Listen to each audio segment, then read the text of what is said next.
Ғарышқа саяхат фантастикалық әңгімесі. Жылдар өтіп, ғарыш әлемін зерттеу қарқынды дамуда. Адам бармаған ғаламшарларға барып, білмеген ғаламшарларын білуде. Осылайша, тағы да бір миссия жоспарланды. Бұл миссия бәйтерек ғарыш айлағында жүзеге аспақ. Экспедицияға 5 адам жасақталды. Олар кеме капитаны Тастанов, кеме биологы Жұманов, дәрігер Әлия және тағы да басқа экипаж механик Машанов пен Кенжебаев болды. Олар алдымен медициналық тексерістен өтіп, арнайы ғарышқа арналған жаттығулар жасады. Осылайша, ғарышқа саяхат жасауға толық дайын болды. Бұл миссия өте ауыр әрі ерекше болмақ. Себебі жол алыс әрі қауіпті және адамзат тарихындағы ең алғашқы алыстағы планета жасалған саяхат. Осы тапсырмаға арнап, арнайы құрылғылар мен бәйтерек 9001 ғарыш зымыраны жасалды. Бәйтерек 9001 зымыраны өте жоғары деңгейде жабдықталған әрі кез келген жағдайда төзімді.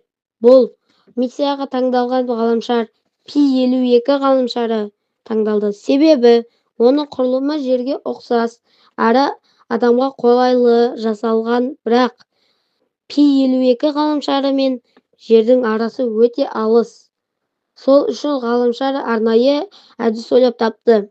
Ол әдіс өте тиімді. Адамды арнайы құрылғыға салып, химиялық қоспалармен қалың ұйқыға батырып, адам үшін уақытты тоқтатып тастайды. Және адамдардың жағдайы мен денсаулығы бақылау үшін арнайы жасанды сана ойлап табылған. Және жасанды санамен жабдықталған робот бар. Адамдар және робот бәйтерек 9001-ге отырды. Машанов: зымыран ұшуға дайын, жанармай толық, кері санақты бастауға рұқсат етіңіз, деді.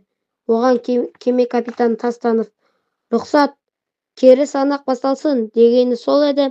Зымыран 1-нан 1-ге шейін санай бастады. Олар қуанышты көңіл күйде ғарышқа аттанды.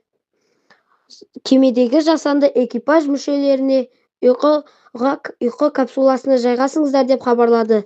Барлығы капсулаға жатып, терең ұйқыға батты. Тіпті робот та өз орнына жайғасты. Адамдар арнайы жолмен қоректеніп отырды. Арада 50 жыл өтті. Барлығы сәтті орындалып келе жатқан еді. Кенеттен дабыл қағып, зымыран апатқа ұшырады. Кометаларға тап болды. Зымыран апатты жағдайда қону керек екені хабарланды. Капсулалар ашылып, адам ұйқыдан оянды. Экипаж дереу жиналып, мән-жайды жасанды санадан естіп білді. Кеме капитаны Тастанов дереу жақын маңнан қолайлы ғаламшар тауып, сол ғаламшарға қонуы керек екенін айтты. Ал Кенжебеков капитанға қарсы білдіріп: бәйтерек 9001 өте мықты кеме. Сапарды ары қарай жалғастыруымыз керек. Бізге уақыт оздыруға болмайды, деді.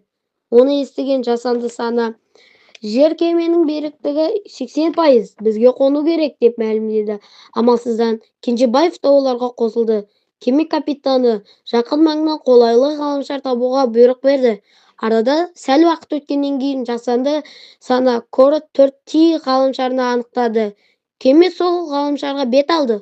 Бұл ғаламшар толық зерттелмеген ғаламшар болғандықтан олар да үлкен тәуекелге бел буғандырып білді. Олар жоғары технологияның арасында сүт пісірім уақытында Корот 4T-ға жетіп барды. Робот: алақай, жаңа ғаламшарға аяқ басамыз, жаңа ғаламшармен танысамыз, деп қуанды. Олар зымыранның терезесін қарап таңғалысты. Кенет олардың көзіне алыстан қозғалған бір мақұлық көрінді. Олардың таңданысына шек болмады. Олар көздеріне өздері сене алмай алар емес. Тіпті гравитацияны анықтауға арналған құрылғы да жақсы көрсеткіш көрсетіп тұр. Бірақ сырттағы радиация жоғары әрі атмосфера мен ауа құрамы өзгеше. Оны білгенде қуаныштары су сепкендей басылды. Тастанов байланыс құралына барып, жерді байланысқа шақырды. Жерде бірден байланысқа шықты. Жер: бәйтерек ғарышқа айлағы. Сержант Құсайынов тыңдап тұр. Тастанов: сержант, біз ғажапқа тап болдық. Апаттағы жағдайда Корот 4T-ға қонуға мәжбүр болдық. Және мұнан белгісіз тіршілік иелерін байқадық, деді. Жер: Ол жердегі нәтижелерді баяндаңыз, Тастанов. Қазір сіздерге жіберемін. Нәтижелері көрінгенде олар да таңғалды. Капитанға олармен бірнеше сынама алып, суретке түсіріп алуға бұйырды.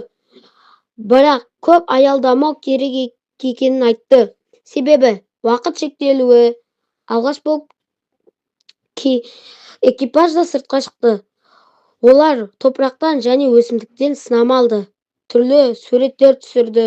Бірақ уақыт тапшы болғандай жол жүруге мәжбүр болды. Зымыранға отырып ұша жөнелді. Арада 100 жылдан соң Пи-52 ғаламшарына жетті. Бұл ғаламшар дәл жер тәрізді екен. Барлық экипаж мүшелері қуанып зымыраннан шығып, таңданыстарын жасыра алмады. Олар бірден зерттеу жұмыстарын бастап кетті. Биолог Жұманов бұл ғаламшар адамға өте қолайлы екенін айтты. Тіпті айырмашылығы да жоқ. Тек өсімдіктер мен жан-жануарлар жергілікті климатқа бейімделмеген. Әуелі сол жерге лагерь салып, сонда тұрақты